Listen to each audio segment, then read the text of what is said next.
नमस्कार। कथा कहानी बाय वंदना में आप सबका स्वागत है।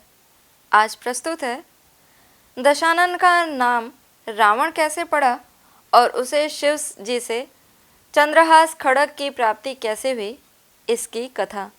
चलिए शुरू करते हैं। विश्रवा और कैकसी का पुत्र दशानन बहुत बलवान हो चुका था।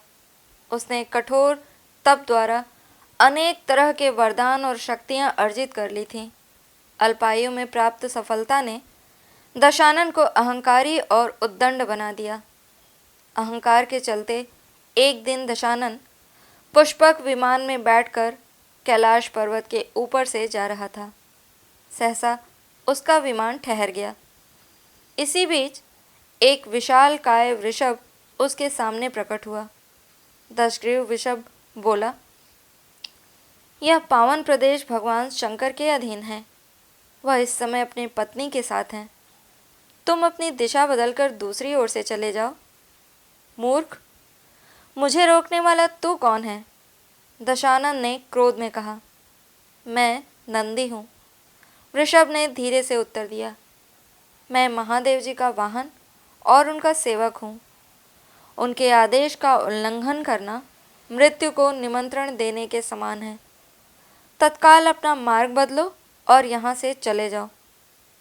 वृषभ, तुमने शायद मुझे पहचाना नहीं। मैं राक्षस राज दशग्रीव हूँ। दशानन ने रौब से कहा। मुझे मृत्यु का भय मत दिखाओ। मैंने त्रिलोक पर विजय प्राप्त करने का संकल्प लिया है। मुझे कोई नहीं रोक सकता, स्वयं महादेव भी नहीं। मेरा मार्ग छोड़ दो, अन्यथा। अन्यथा क्या? नंदी ने पूछा। कैलाश ने तुम्हारा मार्ग रोका है। तुम कैलाश का कुछ बिगाड़ सकते हो? मैं इसे उखाड़कर फेंक दूंगा, अहंकारी दशानन ने चिढ़कर कहा। ये उत्तम विचार है, नंदी ने कहा। आगे जाना है तो कैलाश को उखाड़ना ही एकमात्र उपाय है। नंदी ने दशग्रीव को भड़का दिया। मारीच ने दशग्रीव को रोका। महाराज, इस वृषभ की बातों में मत आइए। ये महादेव का निवास स्थल है। हम दूसरे मार्ग से घूम कर चलते हैं। तुम्हारा मंत्री समझदार जान पड़ता है, नंदी ने व्यंग किया। वैसे भी संभवतः तुमसे पर्वत उठेगा नहीं। दशग्रीव इतना शक्तिशाली था कि उसके हाथ लगाने से कैलाश भी कांपने लगा। पर्वत पर रहने वाले पशु पक्षी भयभीत होकर इधर उधर भागने लगे। पर्वत पर हुई हलचल ने शंकर और पार्वती का भी ध्यान भंग कर दिया। पार्वती ने इसका कारण पूछा तो महादेव बोले, देवी, आप चिंता न करें। एक उन्मादी और घमंडी राक्षस पर्वत को हिला रहा है। उसे सबक सिखाने का समय आ गया है। फिर शिव जी ने अपने पैर के अंगूठे से पर्वत को थोड़ा सा नीचे दबा दिया। उनके ऐसा करते ही दशग्रीव की बलशाली भुजाएं पर्वत के नीचे दब गईं। दशग्रीव को भयंकर पीड़ा हुई। उसके चीत्कार से तीनों लोग कांप उठे। उसे सुनकर देवता तक विचलित हो उठे। लंकेश को कष्ट में देखकर मारीच ने फिर समझाया, महाराज, आपके इस दुस्साहस से भगवान शंकर कुपित हो गए हैं।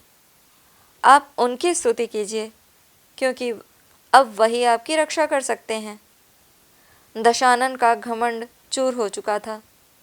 उसे समझ में आ गया कि भगवान शिव की उपासना ही बचाव का एकमात्र उपाय है। तब दशानन ने शिव की स्तुति में एक स्तोत्र की रचना की, जिससे प्रसन्न होकर शिवजी ने दशग्रीव को दर्शन दिए और कहा, मैं तुमसे बहुत प्रसन्न हूँ। मैं केवल तुम्हारा अहंकार भंग करना चाहता था। कैलाश को हिलाना सचमुच विकट कार्य है।